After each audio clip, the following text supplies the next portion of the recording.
مسلمان کی ہر دعا قبول ہوتی ہے. تو دعا کے کانٹیکسٹ میں 2 آیات اور 5 احادیث یہاں شروع میں ہی بیان کروں گا، کیونکہ حج میں اہم ترین عبادت دعا بھی ہے، اور خصوصاً میدان عرفات میں تو کسی عبادت کا کوئی ذکر نہیں ملتا سوائے دعا کرنے کے.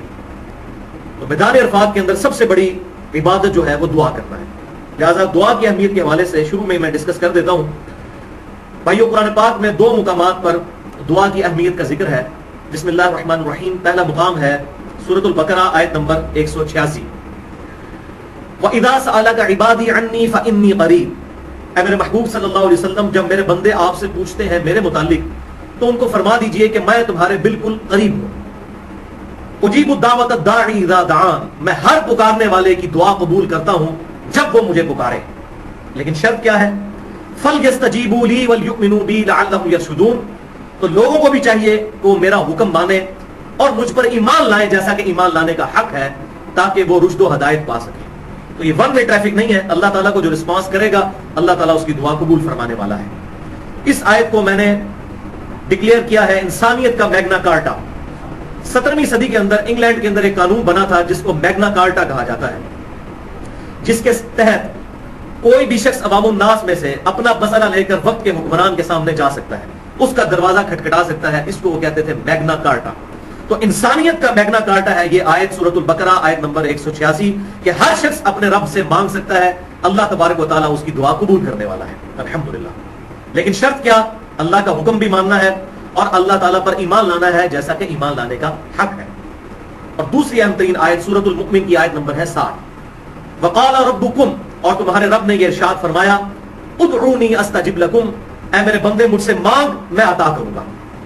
ان الذین یستکبرون عن عبادتی. بے شک وہ لوگ جو میری عبادت سے یعنی دعا کرنے سے تکبر کرتے ہیں، مجھ سے دعا نہیں مانگتے، سیدخلون جہنم داخرین. ایسے لوگوں کو میں عنقریب ذلیل و خوار کر کے دوزخ میں داخل کروں گا والعیاذ باللہ تعالی.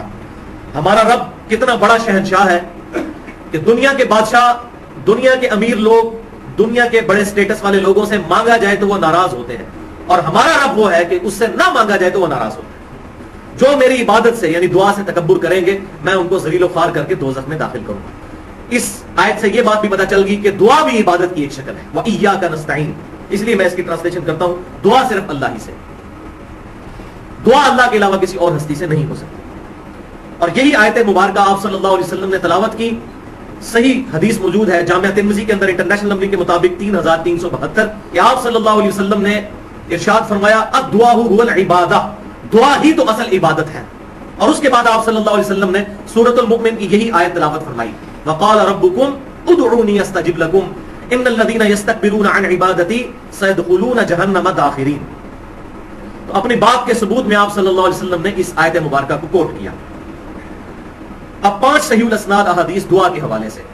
پہلی حدیث مسند امام احمد میں صحیح سند کے ساتھ انٹرنیشنل نمبر کے مطابق 11150 اور امام بخاری کی الادب المفرد کے اندر 710 نمبر حدیث ہے. المستدرک بالحاکم میں بھی موجود ہے اور امام ذہبی نے بھی اس کی موافقت کی ہے. بہت زبردست حدیث کہ آپ صلی اللہ علیہ وسلم نے ارشاد فرمایا جب بھی کوئی مسلمان دعا کرتا ہے تو اللہ تبارک و تعالی اس مسلمان کو 3 میں سے ایک تو عطا فرما ہی دیتا ہے. نمبر 1، یا اس کی دعا فوراً قبول کر لی جاتی ہے جو وہ مانگ رہا ہوتا ہے. نمبر 2، اس کی دعا آخرت کے لیے ذخیرہ کر لی جاتی ہے یعنی نیکیوں کی شکل میں. اور نمبر 3، اس کے مثل اس سے کوئی تکلیف دور کر دی جاتی ہے. دعا کسی چیز کے مانگنے کی وہ کر رہا ہوتا ہے لیکن اللہ تعالیٰ اس دعا کی برکت سے اس سے آنے والی مصیبت کو ٹال دیتا ہے الحمدللہ. تو صحابہ اکرام علیہم رضوان نے جب یہ بات آپ صلی اللہ علیہ وسلم کی مبارک زبان سے سنی تو عرض کیا اللہ کے رسول اگر یہ بات ہے صلی اللہ علیہ وسلم تو ہم تو اللہ تعالیٰ سے بہت دعائیں مانگا کریں گے. تو آپ صلی اللہ علیہ وسلم نے ارشاد فرمایا اللہ تعالیٰ بھی بہت دعائیں قبول فرمانے والا ہے الحمدللہ. دوسری حدیث جامعہ ترمذی میں انٹرنیشنل نمبر کے مطابق 3382 نمبر حدیث. آپ صلی اللہ علیہ وسلم نے ارشاد فرمایا جس شخص کو یہ پسند ہو کہ اللہ تعالیٰ مصیبت اور پریشانی میں اس کی دعا قبول کرے تو اسے چاہیے کہ خوشحالی کے دنوں میں بھی اپنے رب سے بہت زیادہ دعائیں مانگا کرے. یہ بات سمجھ میں بھی آتی ہے بھائی اللہ. تیسری حدیث بھی جامعہ ترمذی میں انٹرنیشنل نمبر کے مطابق 593 نمبر حدیث ہے، بہت لمبی حدیث. اس کا خلاصہ یہ ہے کہ آپ صلی اللہ علیہ وسلم نے اس چیز کی ترغیب دلائی کہ جو شخص اللہ کا ذکر کرنے کے بعد درود شریف پڑھ کر اللہ کی طرف متوجہ ہوتا ہے تو اللہ تعالیٰ اس کی دعا قبول کرتا ہے. تو یہ دعا کا پروٹوکول ہے. ایک صحابی نے اسی طرح کیا کہ اللہ کا ذکر اور اس کے بعد دروشی پڑھ کر دعا مانگی تو آپ صلی اللہ علیہ وسلم نے ارشاد فرمایا سل تعطا سل تعطا، مانگ تجھے دیا جائے گا، مانگ تجھے دیا جائے گا۔ الحمدللہ۔ یہاں پر یہ بات بھی ساتھ یاد رکھیں کہ المستدرک للحاکم میں صحیح سند کے ساتھ یہ حدیث موجود ہے کہ آپ صلی اللہ علیہ وسلم نے ارشاد فرمایا تمہارا رب اس شخص سے حیا فرماتا ہے جو ہاتھ اٹھا کر دعا کرے کہ اس کے ہاتھوں کو محروم لٹائے۔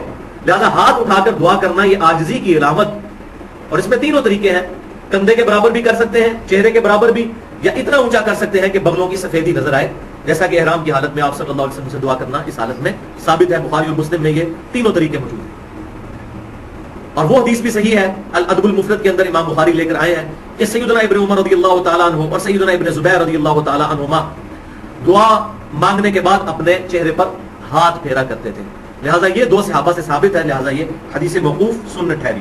اور ویسے بھی مسلمانوں کا عملی تواتر اور اجماع بھی اس بات پر ہے کہ چہرے پر ہاتھ پھیرے جائیں دعا کے اینڈ پہ۔ اس بات میں اصل میں بعض علماء عرب نے جو اس کو بدعت قرار دیا ان کا میں علمی محاسبہ کر رہا ہوں، اس میں نے ڈیٹیل کے ساتھ مسئلہ نمبر 75B کے اندر بدعت کے اوپر ڈیٹیل سے ڈسکشن کی ہے۔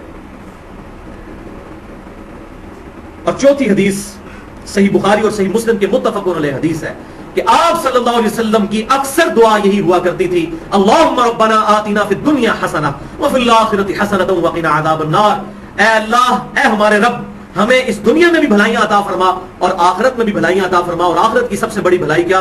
وقنا عذاب النار، ہمیں دوزخ کے عذاب سے بچا لے، سب سے بڑی کامیابی تو یہ ہے۔